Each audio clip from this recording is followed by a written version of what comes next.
on this episode of the Catholic Echo podcast from the Diocese of Youngstown, brought to you by the annual Diocesan Appeal and Cumulus Radio Youngstown.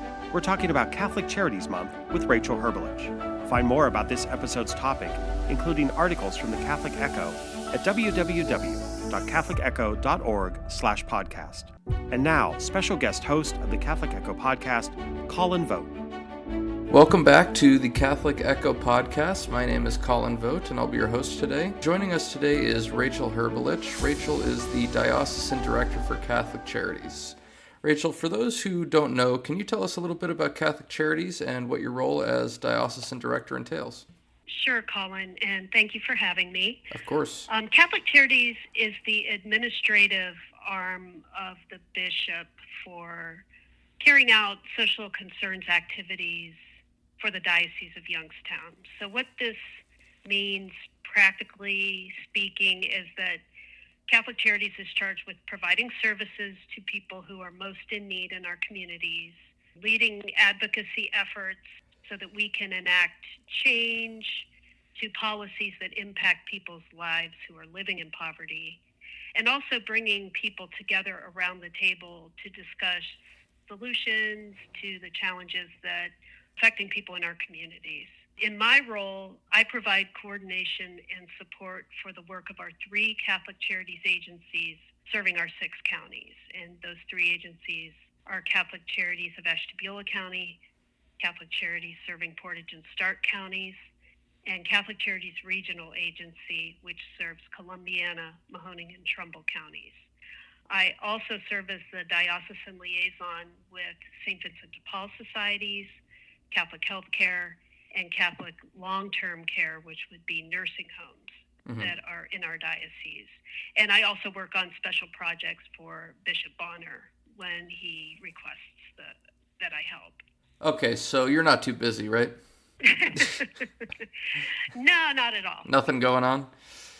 Nothing going on. Okay. I'll tell you. All of those things keep me pretty busy. Yeah, there's always something on each of those fronts going on simultaneously. Of course, yeah. Okay, well, to add to your busyness, February, for those who don't know, has been declared Catholic Charities Month in our diocese. What exactly is entailed by Catholic Charities Month for our diocese, and what does that mean for the various organizations that are doing the work within our diocese?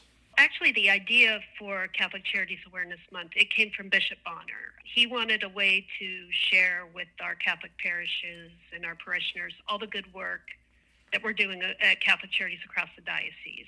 So February seemed like the perfect month since, as everyone knows, Valentine's Day is in February, and Valentine's Day is all about love, and the word charity actually comes from the Latin word caritas, which is translated as Christian love. So sharing Christian love with our brothers and sisters in need is really what Catholic Charities is all about. So another reason why February seemed ideal is because it is the month leading up to the annual Diocesan Appeal.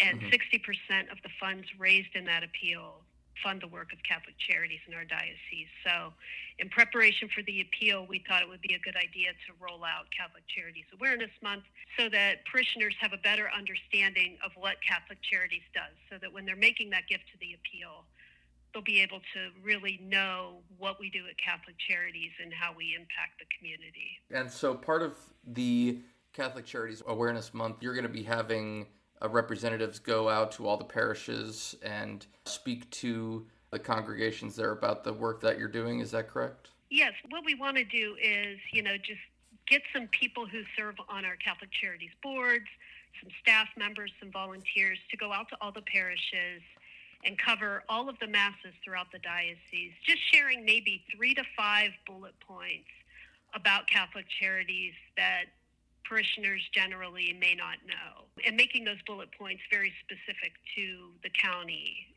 in which those parishes are located, so that people will be getting maybe some general information about Catholic Charities in the diocese, along with some very locally focused information about what's happening in their county. Well, that's something that I really like about how Catholic Charities works here, is that there's some autonomy on the local level. And I think that's really important because not all the problems are shared by all the counties, So Can you speak a little bit to the different programs that are going on in some of the different counties that are unique to each area that people might be interested in? Sure, and I'm glad that you said that because you really hit the nail right on the head. There's a saying in Catholic Charities that if you've seen one Catholic Charities agency, you've seen one Catholic Charities agency, Yeah. because no two are alike. While all three of our agencies in our diocese provide basic needs assistance, so that would be help with food, housing, utilities, all of those very basic needs that people have in order to live their lives. So we do that at all of our locations. We also offer first step pregnancy and parenting support programs. Mm-hmm. So, making sure that women who are expecting and families who are expecting, have what they need to prepare for a new baby, and then, walking with lower income families through the first 3 years of their child's life. Mm-hmm. So those two core services are available everywhere. Yeah. But everything else that we offer is pretty much based on the needs of the individual communities. So, for example, in Columbiana County, Catholic Charities Regional Agency operates a domestic violence shelter. Right. So we don't do that in every county. We just do that in Columbiana County. Catholic Charities serving Portage and Stark counties, they have a program called Steps to Opportunity, which helps to remove child care barriers for parents returning to the workforce. Mm-hmm. So that's only something that's offered out of that agency. Yeah. Ashtabula County runs a representative payee program that helps prevent homelessness and exploitation of vulnerable adults and adults with mental health or developmental disabilities. So that's just an example of, how services will vary among each of the agencies, while we still maintain that core service of basic needs assistance.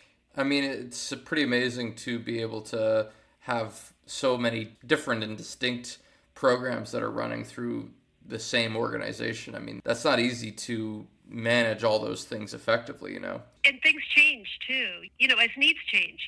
Sometimes programs are no longer needed and we need to shift focus. So, yeah. Having that flexibility really enables us to better respond to what's happening right now. And that leads me to my next question, which is, with these different programs that are being offered, how is the need for each one determined? What's the process for that? Well, a lot of the work that we do at Catholic Charities is collaborative. Mm-hmm. We couldn't do what we do without our other community partners that are in the social service field. Mm-hmm. So a lot of the decisions that we make involve other agencies who work with us to identify what the needs are in the community. And if something surfaces that is not being met at the present time, if it's something that falls within our mission, Catholic Charities will step up and either, work almost always collaboratively with other community agencies that share the same priority. So it really just involves constant communication with, the community to see, what needs are being met and what needs are going unmet. So speaking to needs that are going unmet, are there any new projects that Catholic Charities in the Diocese of Youngstown is going to be starting in the next year now that we're in 2025? Actually, yes. One is happening at our Catholic Charities serving Portage and Stark County office. The agency there has been selected to participate in a Catholic Charities USA pilot project called Lifting New Mothers Out of Poverty. Mm-hmm. And what this program will do will give us an opportunity to expand some of the things that we're already doing in the First Step program, as well as implement a better method, I guess, for checking in with families at various points after they receive services. One thing that we're always trying to do is determine the success of our programs. Like, are they really having an impact? Are they resulting in lasting change? Yeah. And what Lifting New Mothers Out of Poverty will help us do will help us assess how we're doing and how we're impacting people's lives and how families are making changes that are helping them become more self-sufficient. So we're looking forward to starting that initiative. Catholic Charities overall, we're always in conversations about what we can do to address the homeless crisis. We've seen a real growth in the number of homeless individuals in our diocese and a lack of safe, affordable housing, lack of shelters. So we are always in conversations to see, what we can do on that front. And we currently have a few irons in the fire. Hopefully something that we have going on will result in something, a new program or a new service that we can offer this year. But also in terms of fundraising, we do have a new fundraiser planned for 2025. We used to hold an event at Catholic Charities called Men Who Cook. It was a very successful event that was done at each of our agencies, so It was very local in its focus. Then the pandemic hit, and so we got away from Men Who Cook, but it's coming back in Ashtabula County in May. So we're looking forward to bringing Men Who Cook back, as well as two of our new fundraisers in 2024, Chefs for Charity and the bocce tournament that we did in Ashtabula County. So looking forward to those ways of engaging the community in the work that we do. Let's dive into the new program that you mentioned, lifting new mothers out of poverty. So it sounded like that was coming from the Catholic Charities organization for the U.S. in general. Is that correct? Right. We were invited to participate in this pilot, basically because the funder of the pilot is based in Ohio.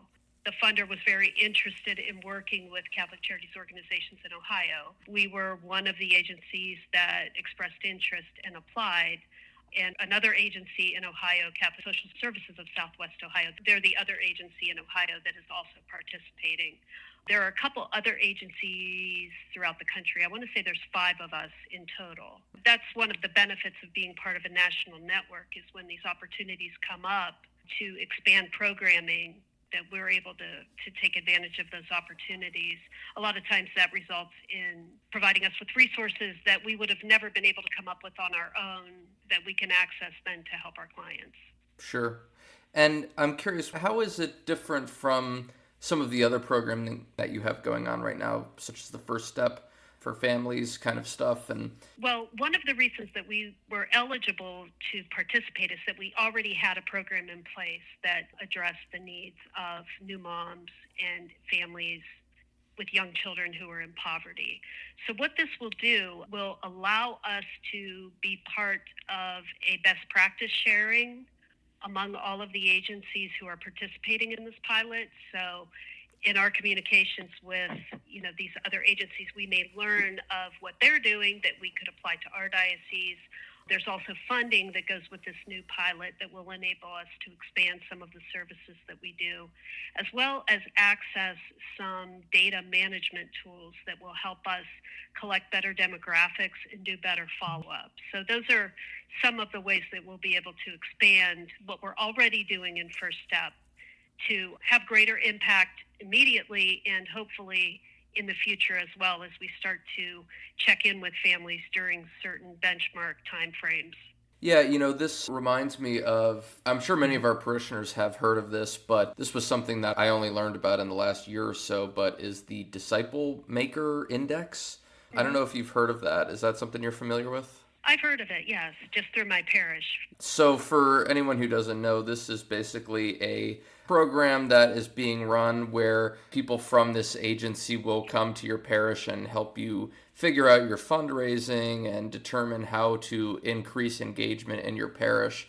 And I think it's just so interesting because, like we've been discussing, every parish, every county, every person has different and emergent needs, and trying to meet all those needs while still keeping up with, one central organization is just so difficult. And so part of what is going to come out in the future for achieving this is having centralized sort of technology that people can make use of, or data sharing, or solutions like that are shared throughout the whole country while still allowing people to meet their own needs. I think that's going to be something that's really important, is how do we share our resources while attending to the fact that we have so many distinct and different needs in every area?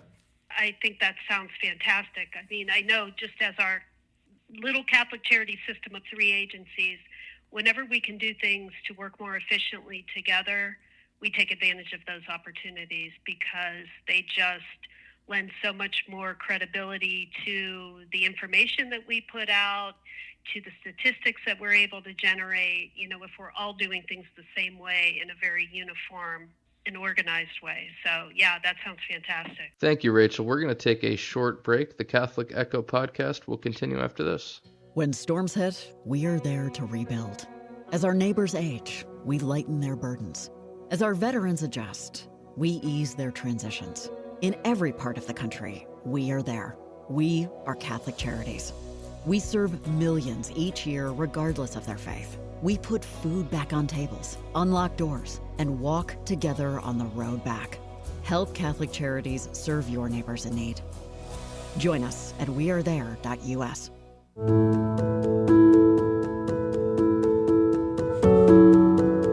Where can you hear about faith in action?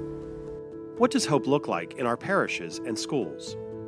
How do we share God's love in our charities and outreach? The Catholic Echo amplifies the voice of Catholics in the 6 counties of the Diocese of Youngstown.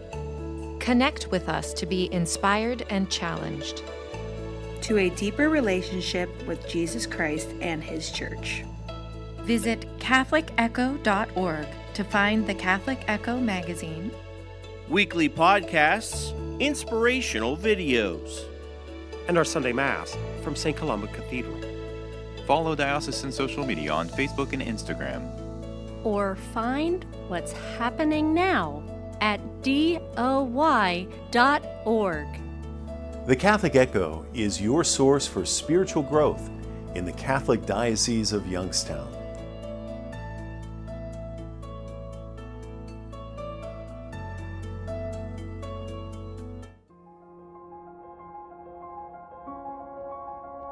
It's time for Patron Saints of the Diocese of Youngstown with your Bishop, David J. Bonner. Our Lady of Hope refers to a Marian apparition to 6 children in the war-torn village of Pontmain, France in 1871.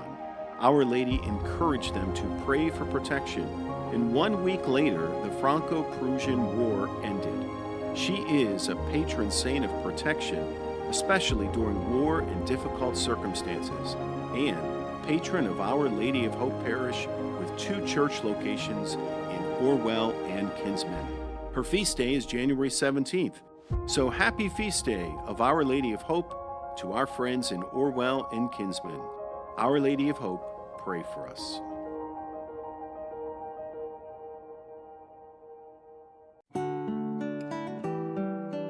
Please join Catholic Charities by helping to support the Warm Hearts for Warm Homes campaign, formerly known as Keep the Kids Warm. The Warm Heart for Warm Homes campaign helps to provide direct utility assistance to families with children, working poor adults, and older adults on fixed incomes. Last year, Catholic Charities agencies impacted thousands of people through utility assistance efforts. Unfortunately, this year the need for heat and utility assistance continues to rise.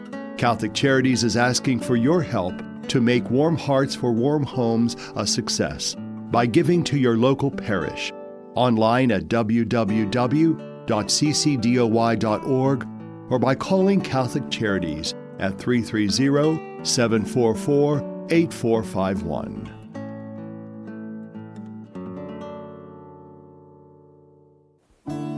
By the time we can walk, each of us yearns for the joy that comes from being able to do for ourselves. Church World Service believes that being self-reliant is a joy everyone should share. So around the block or around the world, share the joy. Church World Service.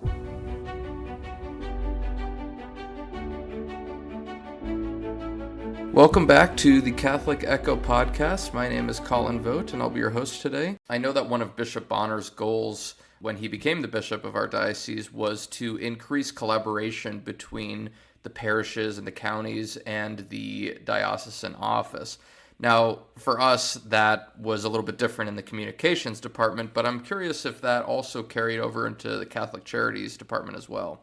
Oh, yeah. That is a priority at all 3 of our agencies and the diocesan office, just to maintain very regular communications with our parishes and to engage them with us, not only when when it's appeal time and we need funding for the work that we do, but to offer, volunteer opportunities for, youth groups that need service hours, or other groups in the parish, and just individual parishioners that are looking for ways to give back and have skills that they want to apply to help others. So parish engagement is a struggle, especially because we do not have specific staff dedicated to parish outreach. So a lot of that falls on our agency directors and my office. Mm-hmm. But we do the best we can, and we're always striving to improve, our relationships with parishes so that they are very clear about what Catholic Charities does in their community. Well, speaking of that engagement, what are some ways that parishioners can get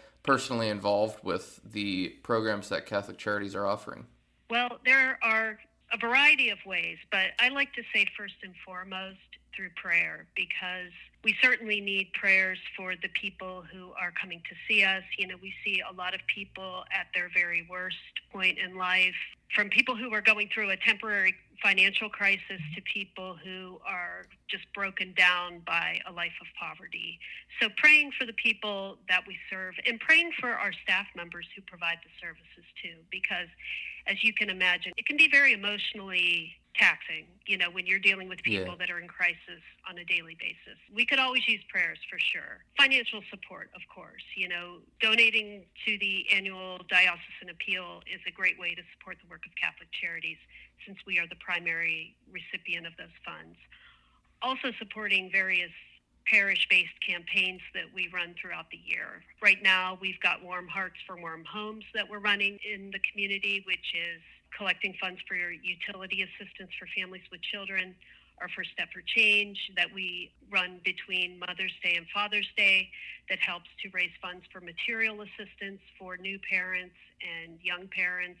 And our community covered campaign that we offer to parishes in the summer months, which helps to stock our pantries. Everything from canned goods to paper supplies, paper towels, toilet paper, soap, all of those things, so that when our clients come to us in need, that we're able to give them those items. Also volunteering. We're always looking for people with time and talent to help at our various locations. Mm-hmm. So volunteering, and also liking, following, and sharing our social media content is another way for people to get involved. Sure. We've got a great team of people at Catholic Charities that try to keep our social media channels updated and fresh. So just asking people to share the good work of Catholic Charities that we are posting on social media with their friends and their followers, just to spread the word. That's a really easy way for people to engage with us. You said you're always looking for volunteers. What are some of the programs or organizations that are, most looking for volunteer work? What would those be? Right now, probably our pantry sites, people to stock pantries. Our agency in Portage and Stark counties, they probably operate the most robust on-site pantries. So there are days when the truck comes in with all the food, so helping to unload the trucks, that's always a nice way to get involved. It's a very concrete, very easy to understand task, Yeah. Unloading the truck, stocking the shelves, sorting through donations that we might get. I think if we had someone interested in volunteering, I think if we spoke with them and found out what their interests are, we could probably find something for almost anybody to get involved with. So come as you are, and they'll find something to give you to do. Oh, yes. Yes. Now, I wanted to talk personally about your history with Catholic Charities, and I'm wondering if there's any impact that your work here at Catholic Charities has had on your own faith. Absolutely. I guess being involved with Catholic Charities for as long as I have been, which this year I've been with Catholic Charities for 30 years. Oh, congratulations. Well, thank you. It's really softened my heart, I guess. The things that I've read about since I was a child in Scripture about, forgiveness, compassion, and love have provided me with a new lens through which to see others, my family and friends, but also strangers that, or just people that you encounter in daily life. I truly believe that all people are created in the image and likeness of God. And this realization has not only humbled me, but also caused me to see migrants, those who are incarcerated and those who suffer from the effects of poverty in a new light. I guess I realize that, we're all equal in God's eyes, regardless of what we might have done in life or what kind of life experiences we carry with us. Mm-hmm. So I'm grateful for that understanding, I guess, especially in this world where people tend to avoid opportunities to encounter people who are different or who have different life experiences. So I think that has been probably the biggest impact on my life, is just, being humbled by the breadth of human experience that is out there, and that everybody has their story and everybody, deserves to be respected and valued as a child of God. Yeah, it could be a real challenge to always remember that, God is a part of everyone that you encounter, even the people that you have problems with or someone that's hurt you or something like that. That's why, we have to turn the other cheek and we have to pray for our enemies and that sort of thing. I find that personally to be one of the biggest struggles that I have, is remembering it's like the people that I have struggles with or something like that also are children of God. I think that's something that many people struggle with, but it's hard. I mean, especially I give all the credit in the world to the people that work for our Catholic Charities agencies, because, a lot of times, they're struggling to find the face, to see the face of Christ in the person that's calling them angry, and yelling at them, or comes into the office very upset because they're not getting what they think they should be getting from Catholic Charities, or we're not able to help in the way that they would like us to. Yeah. So, it's a struggle at times, but I think, fundamentally, if you work for Catholic Charities, I think your default is to always look for the best in people. Mm-hmm. And to keep repeating it enough to yourself, that everybody is created in the image and likeness of God, and it starts to impact your thinking and affect your thinking. The last thing I wanted to ask, Rachel, before we end our podcast for today was, where can people go to learn more about the programs that Catholic Charities is offering here in the Diocese of Youngstown? Where can they go to keep up with all of our activities? Well, the best place to learn more about Catholic Charities in the Diocese of Youngstown is to visit our website, which is ccdoy.org, or to engage with us on social media. We're on Facebook, Instagram, X, YouTube, and LinkedIn. So finding us either on the web or on social media is probably the best way to initially engage with us and to learn more. So you're everywhere. They have no excuse to not find somewhere that they can engage with you. It's Facebook, it's everything. You're all over the place, so they got to be able to find something. That's right. Yeah. That's right. There's something for everybody out there. Yeah, exactly. All right, well, thank you so much for taking the time to speak with us today, Rachel. It was a pleasure. Oh, thank you so much for having me, Colin. I appreciate your time and your interest in Catholic Charities. All right, thank you. Thank you for listening to the Catholic Echo podcast. And as always, if you'd like to hear more or read about more stories from around the diocese, go to catholicecho.org.